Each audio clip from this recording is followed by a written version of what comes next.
What is going on, Pacer Nation? Welcome back to another episode of Bring the Juice Pacers.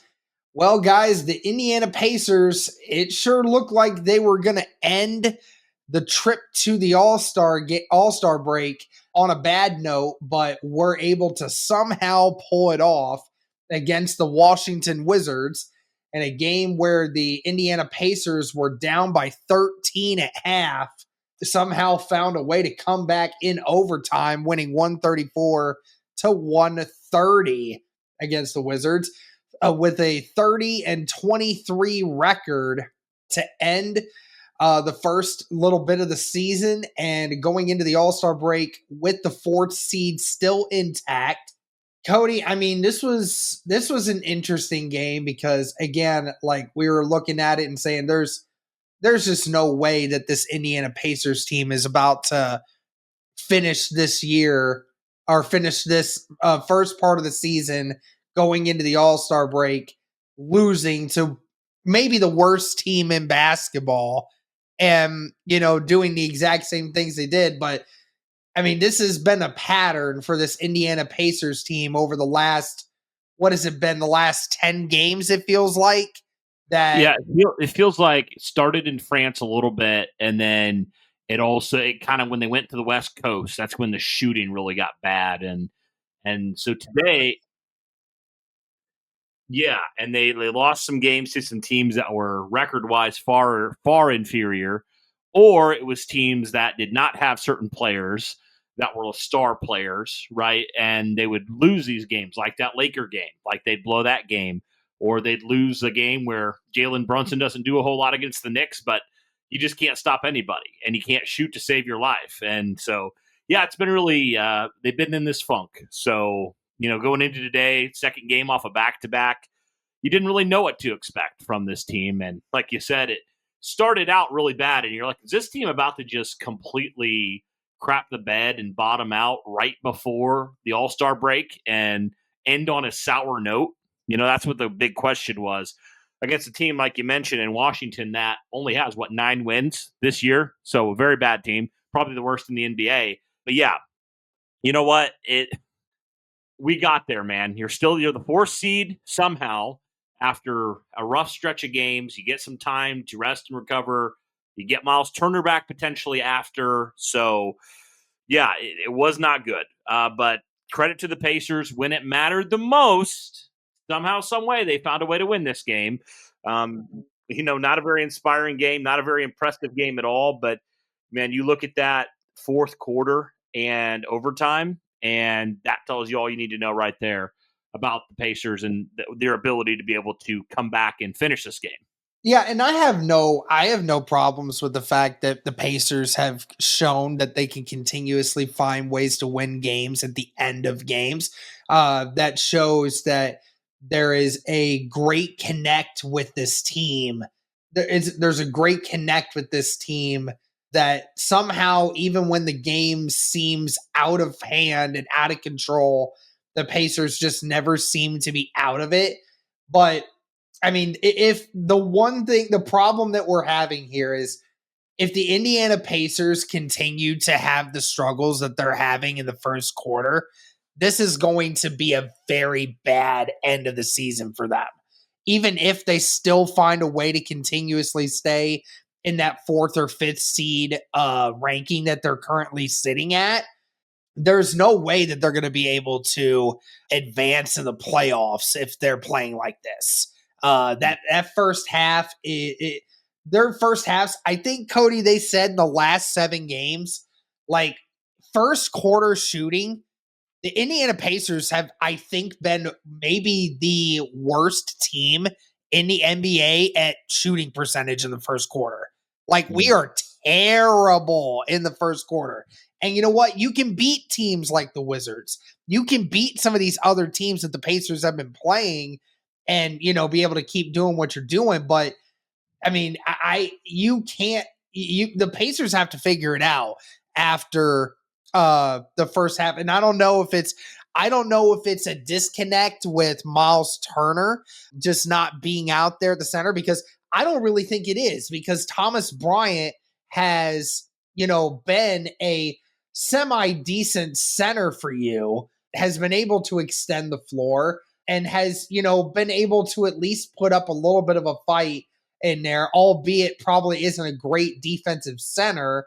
But I think another thing too, Cody, and I'd love to have your opinion on this. I think that it might be a mistake for the Indiana Pacers to be putting Benedict Mathurin on the bench to start games. I think that I can't even say it's been ever since, because Naismith has been back in the starting lineup for the Indiana Pacers ever since the last 15, 20 games, ever since he's gotten back. And after his first couple games, they've been back to doing whatever they wanted. But in the last 19 games that Naismith has played this year, he's only gotten into double digit points 7 times. Like he is not a scorer. And we can say all this time that his defense is worth it, but I mean, if your first half shooting is struggling because you're having difficulties finding somebody that can score, and putting a defensive oriented guard out there is part of the reason why that is, you might need to change it up, because Benedict Mathurin did have your second most points tonight coming off the bench. And I mean, I love Benedict Mathurin, and I think it's a tragedy that this is a young kid who is a offensive juggernaut for you, and he's finding himself on the bench right now. I think that Rick Carlisle should start putting Benedict Mathurin back in there at the 2 and Naismith coming off the bench. I really think it should be that way, because you need a guy that is going to consistently get you offensive points. And I think Mathurin should be the guy that you should be feeding early in games to keep your team going.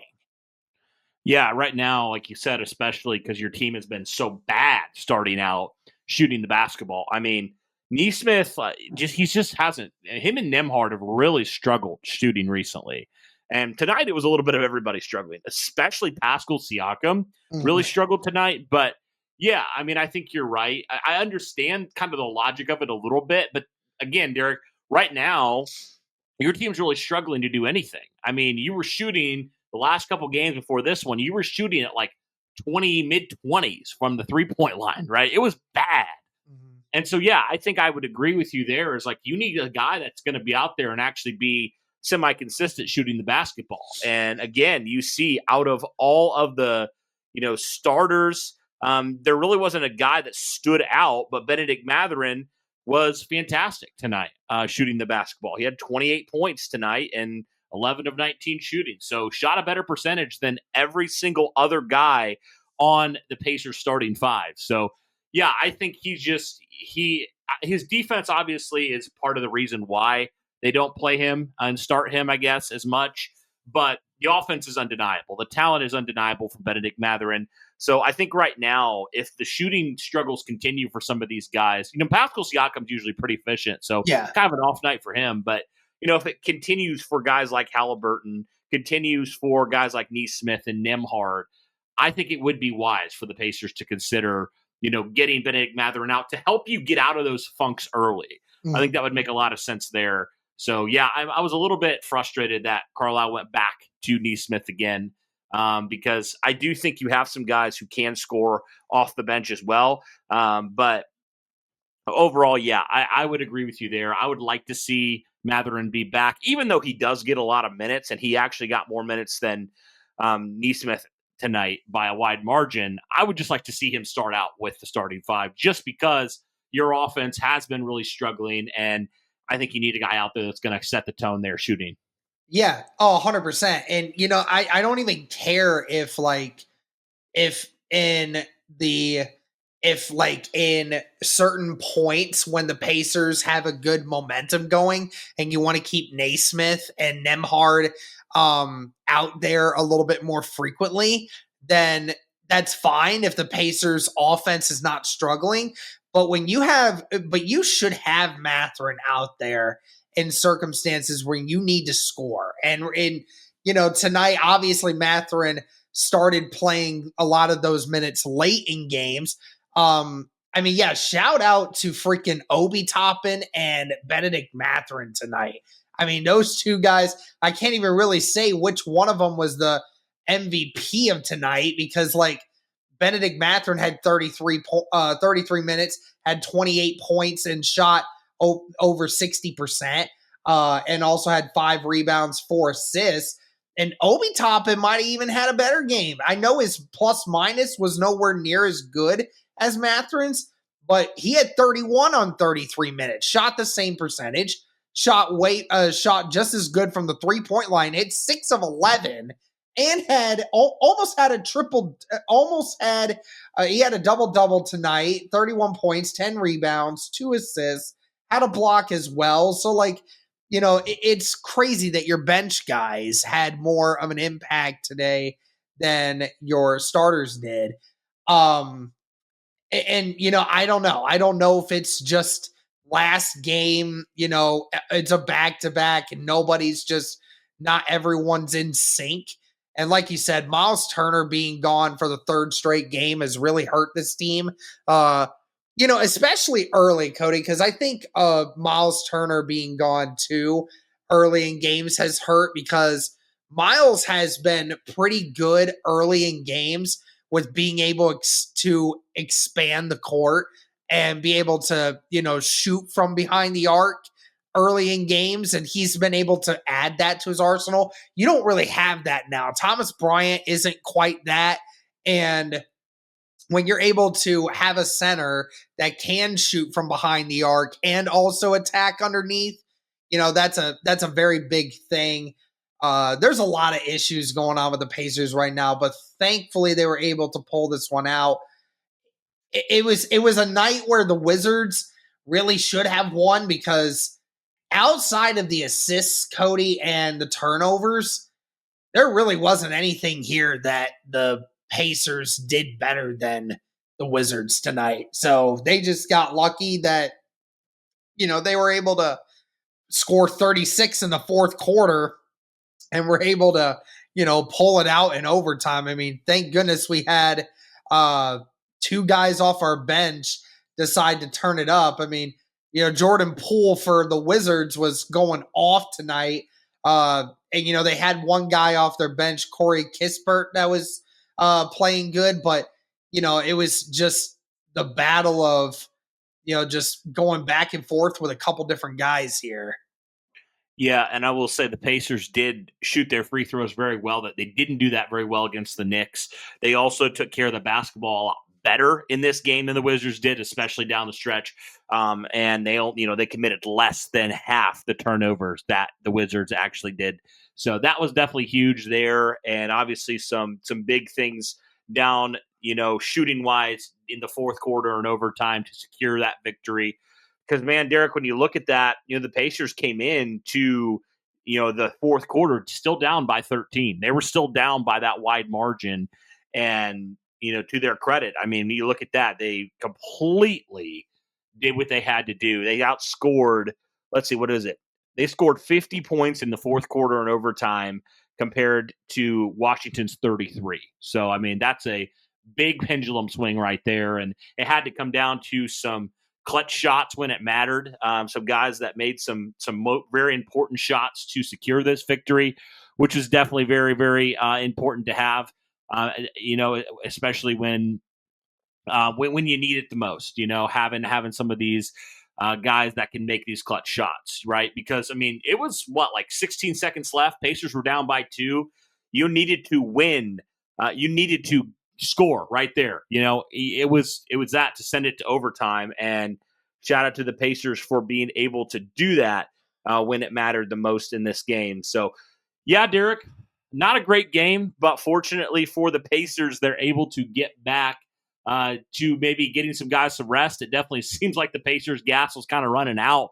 So hopefully they can get that underway and kind of figure that out, and hopefully get Miles Turner back as well, because that would be massive for their team and allowing Thomas Bryant to come off the bench. And I think that's very important because right now, you don't really have another number 2 center. With Alex Len deciding not to come to Indiana, you really don't have another guy right now sitting there. You have Okafor, but he didn't play at all, right? So you don't have a lot of bigs right now in your bench unit. So hopefully Thomas Bryant can get sent back to the bench and can get Miles Turner back in this one, because you definitely miss his shooting, you definitely miss his rebounding, and you definitely miss having another quality big in there on nights like this. So, yeah, man, not a pretty victory, but a victory nonetheless, and you'll take being the 4th seed going into the All-Star break. Yep, absolutely. Well, that'll do it for this one, guys. Let us know your thoughts on this Pacers win and them being 30-23 going into the All-Star break. But that'll do it for this one. Thank you so much for tuning in. And as always, go Pacers.